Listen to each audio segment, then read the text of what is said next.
Yang dimuliakan Allah Subhanahu wa Ta'ala, malam ini kita telah berada di malam yang ketujuh dari bulan suci Ramadan. Kalaulah benar ungkapan yang menyatakan bahwa bulan Ramadan itu bagian awalnya adalah rahmah dan bagian pertengahannya itu adalah maghfirah dan yang terakhir adalah itqun minan nar, kalaulah benar ungkapan ini bersumber dari Rasulullah SAW, saya katakan kalaulah benar, karena ulama hadis yang beriwayat ini memberikan catatan in sahhal khabar, kalau beritanya itu benar.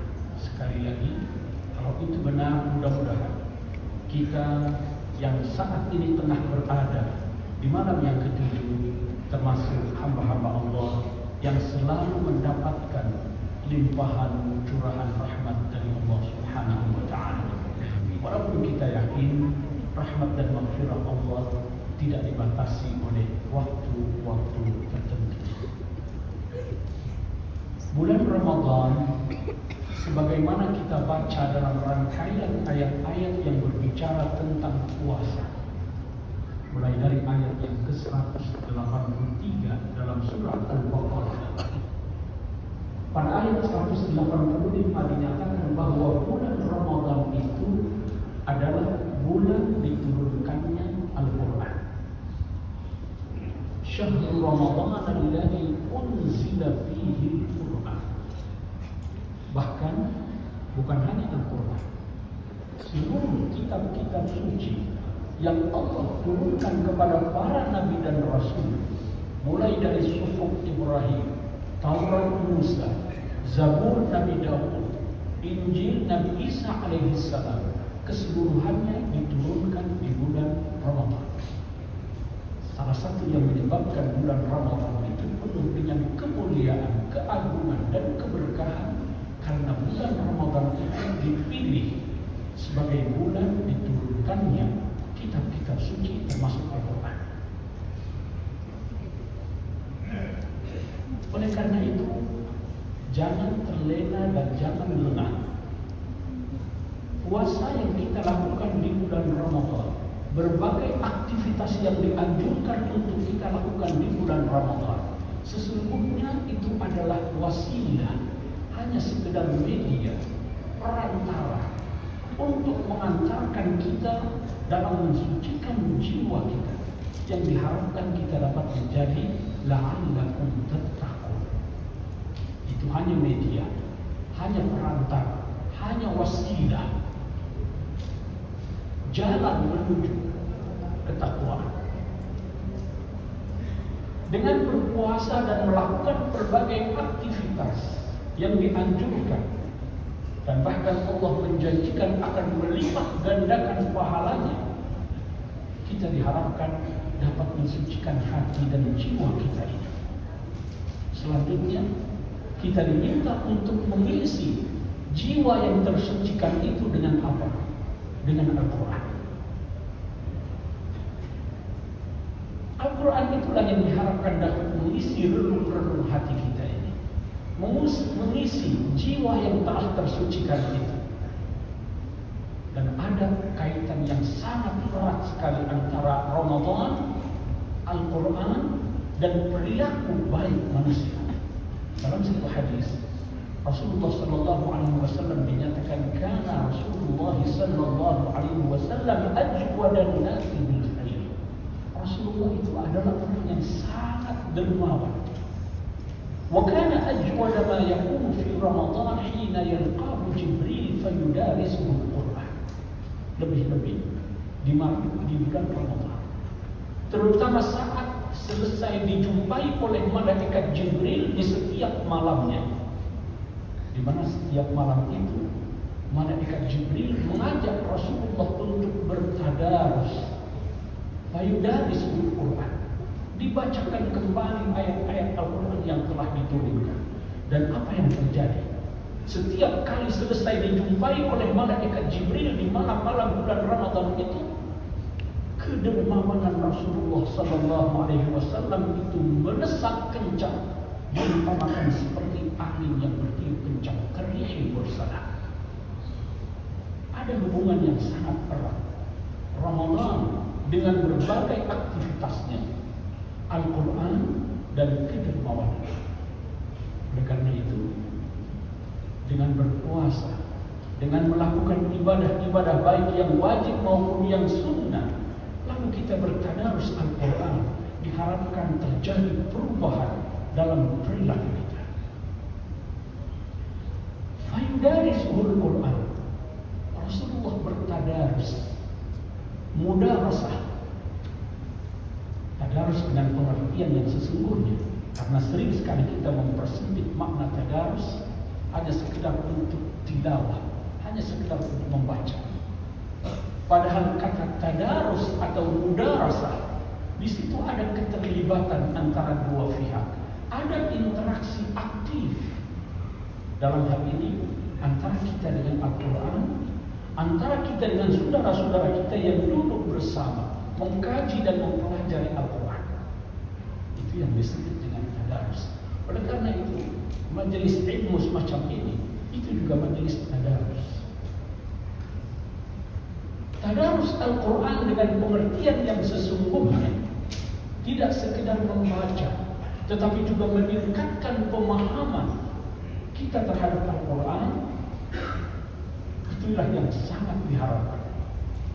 Kita tahu ayat-ayat Al-Quran yang pertama kali turun itu adalah 5 ayat yang pertama dari surat Al-Alaq. Ini adalah rangkaian ayat yang menjadi dasar bagi sebuah revolusi besar yang menghantarkan umat manusia dengan peradaban yang gemilang. Peradaban itu dibangun atas falsafah Iqra, bacalah. Saat itu belum ada yang tertulis. Oleh karenanya, karena objek bacaan itu sendiri tidak disebutkan dalam kalimat Iqra, Bismi rabbikal ladzi khalaq, maka menurut ulama tafsir objeknya itu bersifat umum. Tidak ada yang tertulis. Oleh karenanya, kata Iqra di sini bisa dimaknai bukan hanya sekedar membaca, tetapi juga meneliti, mengobservasi, mencermati, mentadabburi, dan lain sebagainya, yang kemudian menghantarkan kita kepada ilmu pengetahuan. Dan dalam 5 ayat yang singkat ini, kata Iqra itu terulang sebanyak 2 kali. Iqra bismi rabbikal ladzi khalaq, khalaqal insana min 'alaq, Iqra wa rabbukal akram. Yang menjadi pijakan bagi kemajuan peradaban Islam itu adalah yang pertama, Iqra. Kita diminta untuk membaca kehidupan, membaca alam semesta, bukan hanya teks yang tertulis. Dan apa yang kita ketahui itu perlu kita wariskan, sehingga di sini pena, al-qalam itu juga berperan. Kita harus melakukan transformasi ilmu pengetahuan dari satu generasi ke generasi berikutnya. Itulah yang membuat peradaban Islam itu 7 sampai 8 abad yang pertama mencapai puncak kejayaannya. Tradisi yang sangat luar biasa yang disemangati oleh falsafah Iqra itu. Pada ayat yang pertama ini, Islam juga memberikan apresiasi yang begitu sangat tinggi terhadap ilmu pengetahuan. Dalam 5 ayat yang singkat ini, tidak kurang dari 3 kali kata ilmu itu terulang dengan berbagai perubahan bentuknya. Alladzi 'allama bil qalam, 'allama al-insan ma lam ya'lam.